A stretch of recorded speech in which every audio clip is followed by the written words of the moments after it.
salve tricolor, sejam todos muito bem-vindos ao canal Tricolor Fest. Meu nome é Adalto Farias. Pós-jogo de Flamengo 2, São Paulo 0, volta do Brasileirão e o São Paulo já tomou a trauletada na cabeça. Vejo vocês depois da vinheta.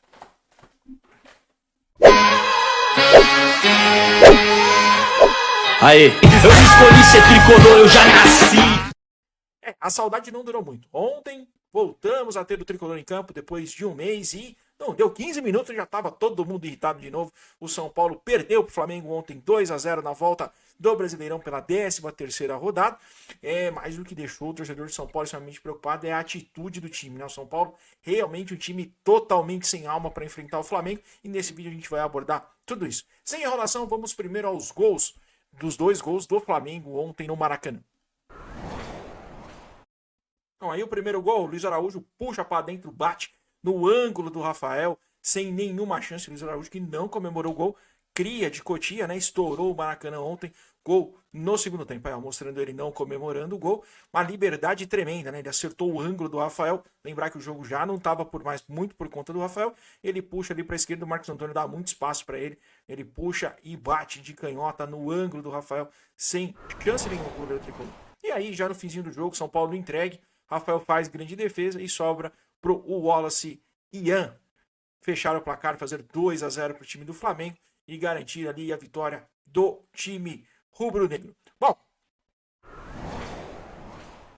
antes da gente trazer as estatísticas e também as notas individuais de cada um dos jogadores, queria fazer um breve resumo do jogo só, que como a gente trouxe aqui nos conteúdos pré-jogo, o São Paulo jogou, né? O Crespo foi com 3 zagueiros, 3 volantes e 2 laterais, e ainda o Oscar mais à frente sendo o homem de apoio pro André Silva. Enfim, né, foi com uma escalação extremamente defensiva, com o que a gente previa aconteceu. O São Paulo foi extremamente dominado pelo Flamengo durante toda a partida, né? Teve talvez ali o começo do segundo tempo alguma chance de tentar criar alguma coisa, mas com o time com 2 laterais que não apoiam, 3 zagueiros e 3 volantes, fica muito difícil de você conseguir, né, propor algum nível de futebol contra a melhor equipe da América Latina no momento.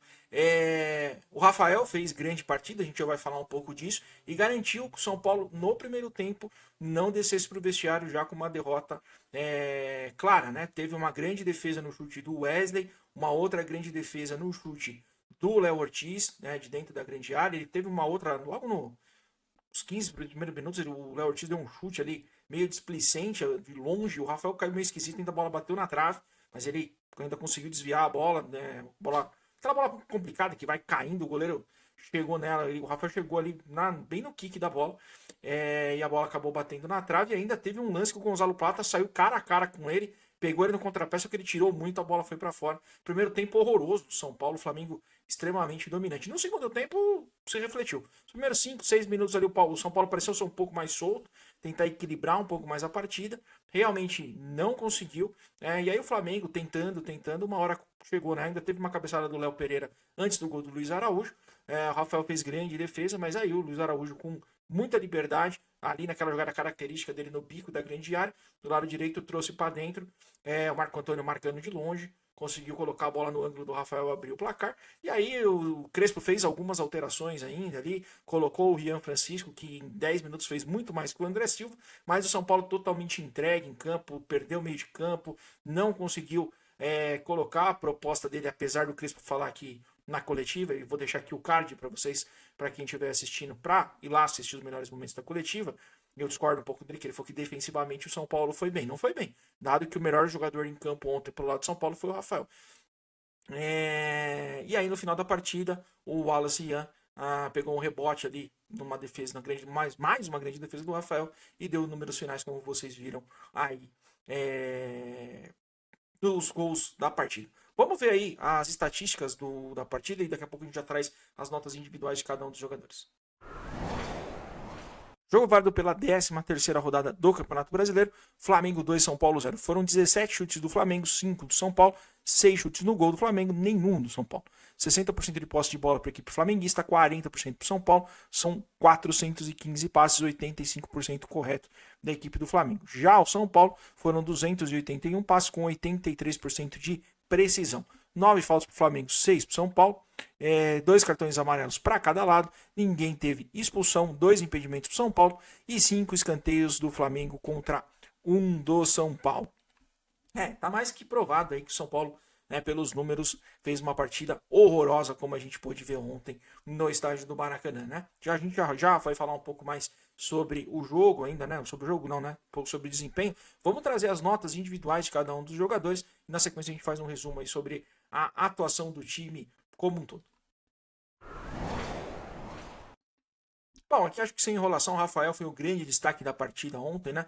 Pelo menos 4 grandes defesas. E se o São Paulo voltou com alguma dignidade ontem do Rio de Janeiro, é culpa desse senhor que fez aí uma grande partida e evitou o São Paulo de tomar uma grande goleada, né? Não tem muito que a gente ficar falando do Rafael, o único que se livrou efetivamente. Alan Franco com uma partida muito abaixo do argentino, né? Errando muitos passes, né? Não conseguindo dar combate, inclusive no gol do Wallace ia tá dormindo dentro da área, o jogador do Flamengo chega andando ali, como quase todo o time do Flamengo fez no segundo tempo, e ainda conseguiu fazer o segundo gol. A mesma coisa do Sabino, a partida horrorosa, muito erro de passe, acha que é o Beckenbauer, quer sair jogando toda hora. Desculpa, o Ferrarese tem cadeira cativa nesse trio de zaga que eu entendo que tem que ser utilizado. Eu acho que é o sistema mais seguro. Mas aí, para mim, é o primeiro erro do Crespo. O segundo erro do Crespo é jogar com 2 laterais que não apoiam. Tanto o Cedric Soares quanto Enzo Dias são laterais mais defensivos. Eles não conseguem chegar à linha de fundo com mais profundidade, como laterais que jogam nesse sistema com 3 zagueiros, né?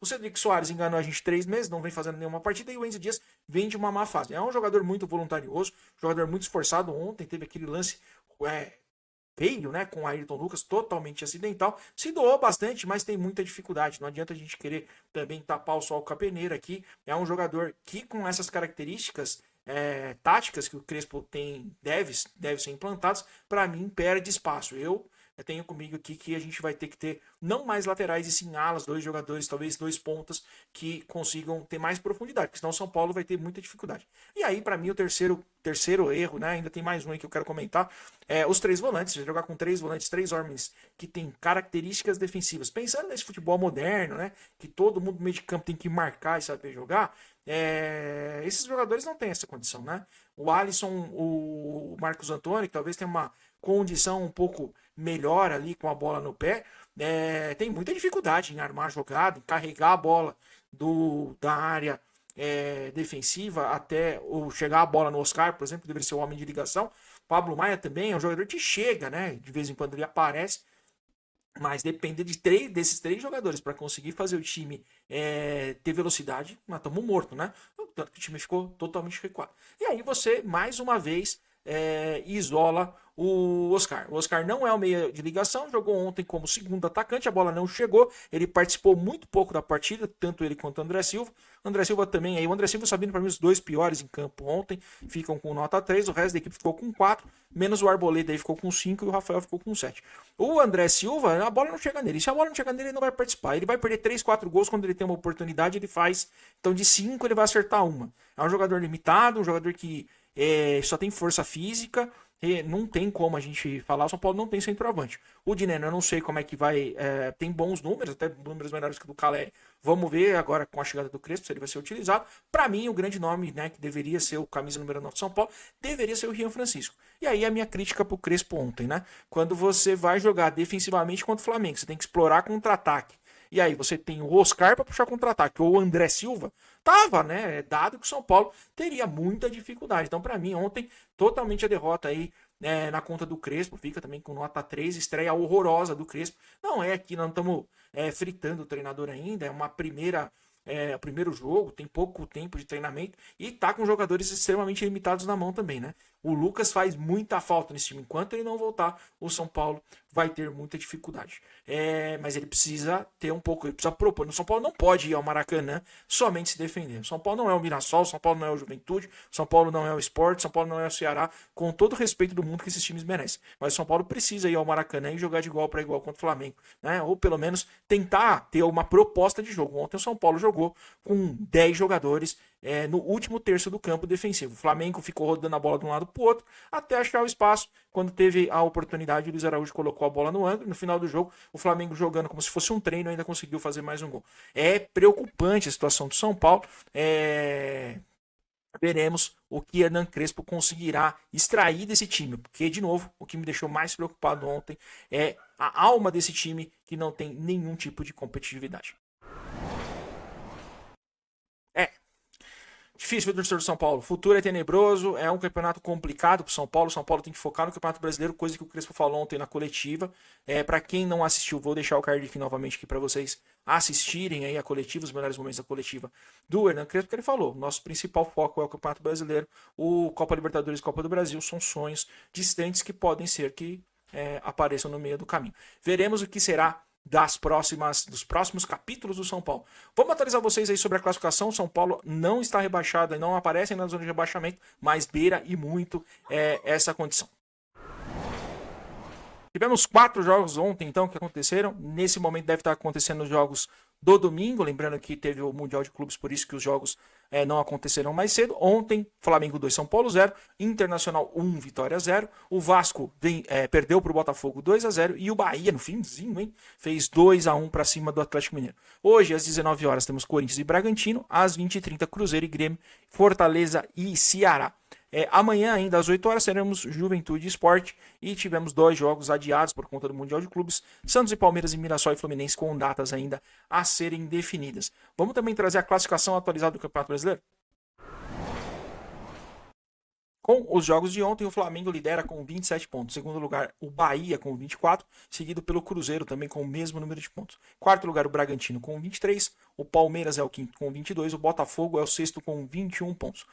O Fluminense é o sétimo com 20, o Atlético Mineiro o oitavo também com 20 pontos, o Mirassol é o nono com 17 e o Corinthians é o 10º com 16 pontos. Já na segunda parte da tabela, o Grêmio é o 11º com 16, o Ceará o 12º com 15, o Internacional com a vitória de ontem é o 13º com 14 pontos, o Vasco o 14º com 13, o São Paulo é o 15º com 12, o Santos é o 16º com 11, o Vitória é o 17º também com 11 pontos e abre a zona de rebaixamento, o 18º é o Fortaleza com 10, o 19º Juventude com 8 e o lanterninha da competição é o Sport com 20 pontos. A artilharia do Campeonato Brasileiro é liderada por De Arrascaeta com 9 gols, seguidos por Caio Jorge e Verratti com 8 gols cada um. Pedro Raul tem 6 gols, o mesmo número de gols de Reinaldo do Mirassol. Em sexto lugar, aparece Yuri Alberto com 5 gols. Já as assistências são lideradas também por De Arrascaeta, que tem o mesmo número de assistências de Alan Patrick, Arias e Mugni, todos com 4 assistências. Em quinto lugar aparece Luciano Juba, que fez um golaço ontem, e Michael do Flamengo. Bom, é isso, né? O São Paulo derrotado ontem no Maracanã. De novo, o que mais assusta a gente aqui é a questão da atitude dos jogadores que não jogaram nada e não tiveram nenhum nível de competitividade contra o Flamengo. Tem jogo importante agora quarta-feira em Bragança. São Paulo dificilmente ganha em Bragança, não será na Bia Bichedi, o campo do Red Bull, que está em reforma, né? Eles estão jogando agora no campo municipal, mas mesmo assim é onde o São Paulo tem muita dificuldade de jogar. Na sequência, sábado tem o clássico contra o Corinthians, é uma sequência muito importante para o Crespo, que inicia o trabalho agora, né? E o São Paulo deve, se não entrar na zona de rebaixamento nessa rodada, deve entrar, se na próxima, se não vencer, com certeza estará. E o que preocupa, são 12 pontos em 13 jogos. O São Paulo precisa urgentemente mudar isso e reagir, porque senão vai começar a se complicar. E aí, você sabe como é que é, time grande, começa a ter pressão, tem tudo pra... nem vamos pensar nisso. Então, quarta-feira tem São Paulo e Bragantino. Fica aí na audiência que a gente traz informações a todo momento sobre o São Paulo. E na terça-feira, pré-jogo. Quarta-feira, transmissão ao vivo aqui no Tricolor Underline Fest, tá bom? Para você que chegou até aqui, se inscreva no canal, clique no sininho, compartilhe o nosso conteúdo e deixe seu like. Ele é muito importante para que cada vez mais a gente chegue a mais São Paulinos. Meu coração tem 5 pontas e 3 cores, porque São Paulo é sentimento que jamais acabará. Beijo do gordo. Tchau.